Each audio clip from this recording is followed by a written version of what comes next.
So hello aspirants, ये जो particular video मैं बनाने जा रहा हूँ ये डायरेक्टली तो आपके यूपीएससी सिलेबस से कहीं भी रिलेट नहीं करता है, लेकिन इसका यूज़ आप कई जगहों पर कर सकते हैं क्योंकि ये लिटरेचर से संबंधित है, साहित्य से संबंधित है। तो ऐसे में जो जिस नावल को आज मैं डिस्कस करने जा रहा हूँ उसका यूज़ आप अपने एसे में कर सकते हैं, निबंध के अंतर्गत। आप इसका यूज़ एथिक्स में कर सकते हैं। आप इसका यूज़ इंटरव्यू के दौरान भी कर सकते हैं। आप बता सकते हैं कि जैसे आप डिटेल्ड एप्लीकेशन फॉर्म भरेंगे मेंस का, या आप तो क्योंकि हॉबी जो वो भरवाते हैं वो जनरली इंटरव्यू की जब कॉल हो जाती है तब भरवाते हैं, तो उसमें आप ये चीज़ बता सकते हैं कि आपको नॉवल रीडिंग का शौक़ है। और ऐसे में आप ये चीज़ें कोट कर सकते हैं जब आपसे पूछा जाएगा कि कौन सी नॉवेल्स आपने पढ़ी हुई है। इसी तरीके से एथिक्स में जब आपको कोई एग्जांपल्स देने पड़ते हैं, इसी तरीके से ऐसे में जब एग्जांपल्स देने पड़ते हैं, वैल्यूज़ की बात आती है, तो आप ऐसी चीज़ें यदि कोट करेंगे, ऐसे इस तरीके के यूनिक उदाहरण कोट करेंगे, तो स्टैंड आउट करवाता है आपके आंसर्स को, आपके ऐसे को। तो देखिए, आज जो मैं जिस नावल को जिक्र करने जा रहा हूँ, जिस नावल को आपके साथ डिस्कस करने जा रहा हूँ, उसका नाम है रावण पुत्र मेघनाद। इसे लिखा है केविन मिसल ने। यंग ऑथर हैं, सेंट स्टीफन से इनकी पढ़ाई हुई है। मुझे लगता है कि मात्र 24 या 25 वर्ष इनकी अभी उम्र होगी। और माइथोलॉजी में ये विशेषकर नॉवेल्स लिखते हैं, इंडियन माइथोलॉजी में। तो ये उपन्यास मैं जिक्र करने जा रहा हूँ। और इस उपन्यास में देखिए, इसे इसे समझने से पहले आपको समझना पड़ेगा कि रामायण की कहानी क्या है। और मुझे लगता है कि हम में से अधिकांश लोगों को रामायण की कहानी पता ही होती है कि रामायण में कहना क्या चाह रहा है, रामायण की कहानी में है क्या। तो देखिए, रामायण की कहानी के एक्चुअल में 2 वर्जन सामने आते हैं। जो पहला वर्जन है वो तो मुझे लगता है आप सबने देखा होगा, या तो तुलसीदास जी का है या रामानंद सागर की आपने रामायण देखी होगी, तो आपको ये चीज़ पता होगी कि किस तरीके से राम और रावण का युद्ध होता है। और जो रावण का युद्ध है वो इसलिए हो रहा है, राम और रावण के बीच में युद्ध इसलिए हो रहा है क्योंकि रावण ने सीता जी का हरण कर लिया और राम उन्हें छुड़ाने के लिए रावण से युद्ध करते हैं। एक पक्ष तो यहाँ पर ये आता है, ठीक है। दूसरा जो पर्सपेक्टिव है रामायण का, एक पर्सपेक्टिव ये है कि यही जो पहला पर्सपेक्टिव मैंने आपको बताया कि तुलसीदास जी या रामानंद सागर की यदि आप देखेंगे रामायण, तो उसमें ये पर्सपेक्टिव दिया है। यहाँ पर रावण और सीता को कोई भी रिलेशन नहीं है, ये ध्यान रखिएगा। दोनों ही पर्सपेक्टिव में, चाहे ये पर्सपेक्टिव ले लीजिए या जो मैं अभी पर्सपेक्टिव बताने जा रहा हूँ वो ले लीजिए, उन दोनों ही पर्सपेक्टिव में क्या चीज़ कॉमन है कि धर्म और अधर्म की लड़ाई है। धर्म और अधर्म लड़ते हैं और धर्म की जीत होती है। दोनों ही पर्सपेक्टिव में जो चरित्र हैं वो कॉमन है, जैसे कि राम, रावण और सीता, ये चरित्र कुछ कॉमन रहते हैं दोनों ही पर्सपेक्टिव के अंतर्गत। तो ये पहला पर्सपेक्टिव हो गया। दूसरा पर्सपेक्टिव कुछ इस तरीके का है ये कि यदि आपने आनंद नीलकंठन जी का नाम सुना होगा, ये एक ऑथर है, इन्होंने किताब लिखी फेमस असुर। उसमें जो रामायण उन्होंने बताया वो रावण के पर्सपेक्टिव से बताया। ये जो तुलसीदास जी और रामानंद सागर का जो रामायण है वो राम के पर्सपेक्टिव से बताया गया है, जबकि यहाँ पर आनंद नीलकंठन जी के द्वारा जो असुर है उसमें रावण के पर्सपेक्टिव से रामायण की गाथा बताई गई है। तो इसमें यह दर्शाया गया है कि जो सीता और रावण के बीच में एक रिलेशन है, सीता और रावण के बीच में, सीता रावण की पुत्री है। यदि आपको ये चीज़ पहले पता होगी ये पर्सपेक्टिव के बारे में तो ठीक है, लेकिन यदि नहीं पता है तो आप इस पर्सपेक्टिव को ऐसे समझिए कि यहाँ पर जो सीता है वो रावण की पुत्री है। और रावण को ये चीज़ पता चलती है बहुत बाद में, यानी कि जब राम और सीता का विवाह हो चुका है तब रावण को ये चीज़ पता चलती है कि सीता उनकी पुत्री है। और रावण इसीलिए उनका हरण करते हैं या उन्हें अगवा करते हैं ताकि वे उन्हें लंका लेकर आ सकें, उन्हें सच्चाई बता सकें कि रावण ही उनके असली पिता हैं। तो ये एक पर्सपेक्टिव हो गया। ये दूसरा पर्सपेक्टिव है, इसमें भी वही धर्म और अधर्म की लड़ाई होती है और अंततः धर्म की जीत होती है। राम पुनः जीतते हैं यहाँ पर और सीता जी को रावण की कैद से छुड़ाते हैं। ये दूसरा पर्सपेक्टिव है। अब देखिए, जो तीसरा पर्सपेक्टिव वो ये केविन मिसल का है। तो इस स्टोरी के अंतर्गत क्या है, अब देखिए, अब हम ये स्टोरी डिस्कस करने जा रहे हैं रावण पुत्र मेघनाद की। इस स्टोरी को देखिए बहुत संक्षिप्त में मैं समझाऊंगा ताकि आपको सीधा बता सकूं कि स्टोरी से आप क्या चीज़ें यूज़ कर सकते हैं ऐसे एथिक्स और इंटरव्यू के पर्सपेक्टिव में। तो देखिए स्टोरी में चीज़ ये है कि स्टोरी के जो मुख्य पात्र हैं पहले मैं वो बता देता हूँ। स्टोरी के मुख्य पात्र हैं मेघनाथ, दूसरे प्रमुख पात्र हैं लक्ष्मण, तीसरी प्रमुख पात्र है शूर्पणखा जिसको आप जानते हैं या उन्हें मीनाक्षी भी बोला जाता है। तो ये कुछ प्रमुख पात्र हैं इस पर्टिकुलर स्टोरी के अंतर्गत, मेघनाथ, लक्ष्मण और शूर्पणखा या मीनाक्षी। तो देखिए शूर्पणखा या मीनाक्षी, मैं मीनाक्षी से ही इन्हें आगे संबोधित करूंगा इस जब मैं ये स्टोरी बता रहा हूँ आपको। तो मीनाक्षी एक दानव से प्यार करती है जिसका नाम है विद्युत। तो ये दानव है और जब रावण को ये चीज़ पता चलती है कि उसकी बहन मीनाक्षी विद्युत से प्यार करती है तो वो क्या करते हैं कि विद्युत को सरेआम फांसी की सज़ा या उन्हें मरवा देते हैं। कुल मिलाकर आप ये समझिए विद्युत को मरवा दिया गया रावण के द्वारा। और जैसे ही मीनाक्षी को ये चीज़ पता चलती है तो मीनाक्षी ये ठान लेती है कि अब वो पूरे के पूरे राक्षस जो जाति है जिससे रावण संबंध रखते हैं उससे बदला लेगी और राक्षस जाति को पूरी तरीके से ख़त्म कर देगी। तो जो मीनाक्षी है और जो रावण है दोनों क्योंकि भाई बहन हैं, उनके पिता हैं सुमाली। सुमाली बहुत ही बड़े ज्ञाता रहे हैं, बहुत बड़े पंडित विद्वान थे और उन्हें ये चीज़ पता चल गई थी कि राक्षस जाति का जो अंत होगा वो विष्णु के एक अवतार के द्वारा होगा। और विष्णु का अवतार यहाँ पर कौन था? राम। तो सुमाली को ये चीज़ पता थी और सुमाली अपने अंतिम समय में ये चीज़ सोच कर कि राक्षस जाति का अंत होने वाला है पागल हो गए थे। तो सुमाली अंतिम समय में ये चीज़ मीनाक्षी को बता देते हैं कि रावण जाति का जो राक्षस जाति, मुझे माफ़ कीजिएगा, राक्षस जाति का जो अंत होगा वो राम या विष्णु के एक अवतार के द्वारा होगा। और मीनाक्षी उसी अवतार को खोज रही है ताकि वो इस पूरी राक्षस जाति से बदला ले सके क्योंकि उसने विद्युत को मार दिया।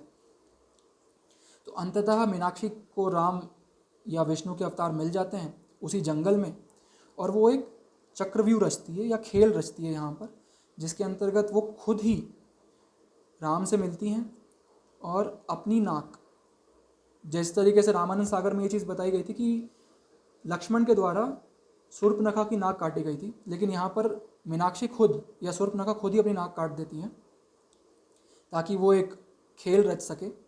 और इसी के पश्चात वो ये भी ऐसे प्रूफ्स प्लांट करती हैं कि ऐसा समझा जा सके कि जो सीता है वो रावण की पुत्री है।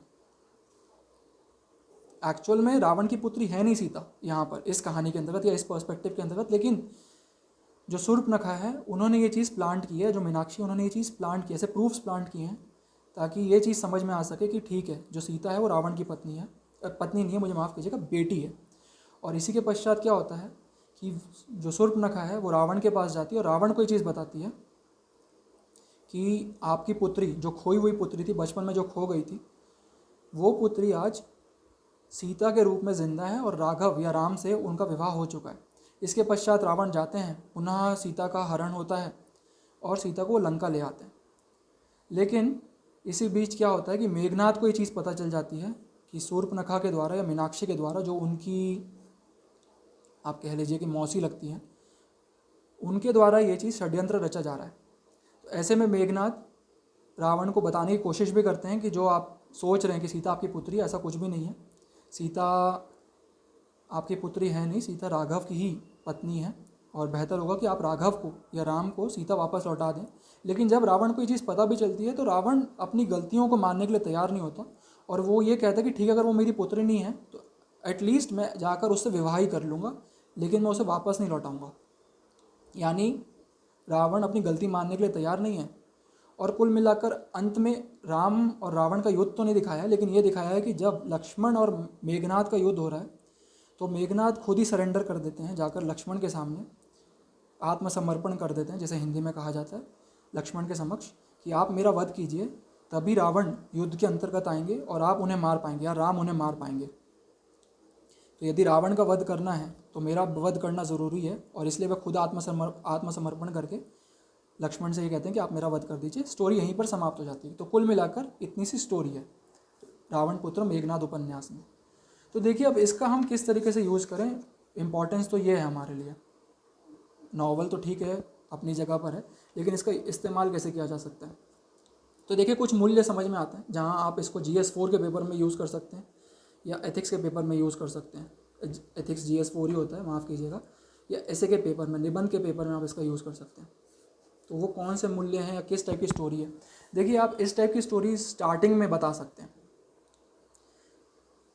ऐसे की जो शुरुआत होती है उसमें आप ये चीज़ कोड कर सकते हैं कुछ इस प्रकार की स्टोरी की, जब रावण को ये चीज़ पता भी चल जाती है कि वो अधर्म कर रहा है, लेकिन फिर भी वो उस अधर्म को करने के पश्चात भी वो पीछे नहीं हटता है और इसीलिए उसकी हार होती है। तो कुछ इस प्रकार की आप स्टोरी बता सकते हैं स्टार्टिंग करने के लिए। इसी तरीके से यदि आप मेघनाद के कैरेक्टर को देखें, जो इस पूरे के पूरे उपन्यास का सेंट्रल कैरेक्टर या मुख्य पात्र है, तो उसके अंतर्गत कुछ वैल्यूज समझ में आते हैं, कुछ मूल्य समझ में आते हैं। देखिए पहला मूल्य ये है कि मेघनाद अपने पिता की बहुत रिस्पेक्ट करता था। तो रावण के प्रति जो प्रेम था मेघनाद का, या जो वो इज्जत करता था रावण की, वो बेहद ही अधिक थी। आप इसको इस एग्जाम्पल से समझा सकते हैं कि जब इंद्र ने रावण को हराया युद्ध के अंतर्गत और उसे अपमानित किया, तो मेघनाद ने स्वर्ग में जाकर इंद्र को हराया और इसीलिए मेघनाद का नाम इंद्रजीत पड़ा। आज तक इंद्र को किसी भी भगवान ने नहीं हराया है, ना ही किसी राक्षस ने हराया है। वो केवल अचीवमेंट मेघनाद के पास ही है। इसी कारण मेघनाद को इंद्रजीत कहा जाता है। तो आप ये यहाँ पर बता सकते हैं। दूसरी चीज़ आप ऐसे बता सकते हैं कि मेघनाद का जो कैरेक्टर है, शुरुआती दौर में मेघनाद महिलाओं की बिल्कुल भी इज्जत नहीं करता है, बेहद ही अपमानित रख करता है महिलाओं को। उसको अपनी माता की भी परवाह नहीं है, ना ही उनकी इज्जत है। लेकिन जब मेघनाद को प्रेम होता है तो यहाँ पर मेघनाद का पर्सपेक्टिव पूरी तरीके से चेंज हो जाता है। यानी कि जो प्रेम है, अफेक्शन है, आप ऐसे बता सकते हैं कि लव है, अफेक्शन है या काइंडनेस है, वो इंसान को पूरी तरीके से बदल देता है। तो वो कैसे बदलता है मेघनाद को? जब मेघनाद को प्रेम होता है तो मेघनाद की दृष्टि महिलाओं के प्रति पूरी तरीके से परिवर्तित हो जाती है। मेघनाद को समझ में आता है कि नहीं, महिलाओं की भी कुछ इज्जत है, महिलाएं भी बिल्कुल पुरुष के समान ही उनकी इज्जत की जानी चाहिए, बिल्कुल पुरुष के समान ही वे समान खड़ी होती हैं। तो यहाँ पर मेघनाद का पूरी तरीके से पर्सपेक्टिव चेंज हो जाता है। तो आप ये चीज़ बता सकते हैं। तो आप ये भी बता सकते हैं कि मेघनाद को जिस व्यक्ति से प्यार होता है, जिस महिला से प्यार होता है, उसका नाम प्रमीला होता है। तो यहाँ पर आप ये बता सकते हैं वो एक नागा क्वीन होती है, नागा रानी होती है। तो ये यहाँ पर आप इस पर्टिकुलर एग्जाम्पल को कोट कर सकते हैं। दूसरी चीज़ अब आप ये बता सकते हैं रावण के पर्सपेक्टिव में कि देखिए रावण बहुत ही पढ़ा लिखा था, बहुत ही ज़्यादा ज्ञानी था रावण, इसमें कोई शक नहीं है। लेकिन रावण में घमंड जिसे बोलते हैं वो बहुत अधिक था। इस घमंड के होने के चलते रावण धर्म और अधर्म इसमें डिफरेंस करना भूल जाता है। इवन तब भी जब लोग उसे आके बताते हैं, जब स्वयं उसका पुत्र आके उसे बता रहा है कि आपने ये चीज़ बहुत ही गलत की है, लेकिन रावण वो चीज़ समझ कर भी धर्म का साथ नहीं देता, वो अधर्म ही बना रहता है। तो घमंड नहीं करना चाहिए। ऐसा इसलिए हो रहा है क्योंकि वो घमंडी है, तो घमंड नहीं करना चाहिए। आप ऐसे में ये एग्जाम्पल दे सकते हैं कि भले ही बेहद ज्ञानी है रावण, शिव जी का वरदान भी उसे मिला हुआ, लेकिन फिर भी क्योंकि घमंड है उसे, तो इसके चलते वो अधर्म का ही साथ देता है यहाँ पर। उसी के साथ साथ आप ये भी बता सकते हैं कि रावण, भले ही मेघनाद अपने पिता की बहुत ही ज़्यादा इज्जत करता है और पिता से बहुत प्रेम करता है, लेकिन रावण के पर्सपेक्टिव में ये चीज़ नहीं देखी जाती। जब सुमाली, जो रावण का पिता है, वो अपने बुजुर्ग काल के अंतर्गत, या जब वो बुजुर्ग हो जाते हैं, तब ये बताते हैं रावण को कि तुम्हारा या पूरी राक्षस जाति का अंत होने वाला है और विष्णु का अवतार करेंगे। तो रावण उन्हें पागल करार देता है और उन्हें एक कोठरी में ही बंद कर देता है। तो आप ये चीज़ यहाँ पर कोट कर सकते हैं कि जिस तरीके से मेघनाद में अपने पिता के प्रति समर्पण नजर आता है, रावण के अंतर्गत वो नहीं था। रावण अपने बुजुर्गों की इज्जत करना भूल जाता है और ये भी उसके डाउनफॉल का एक मुख्य कारण बनता है।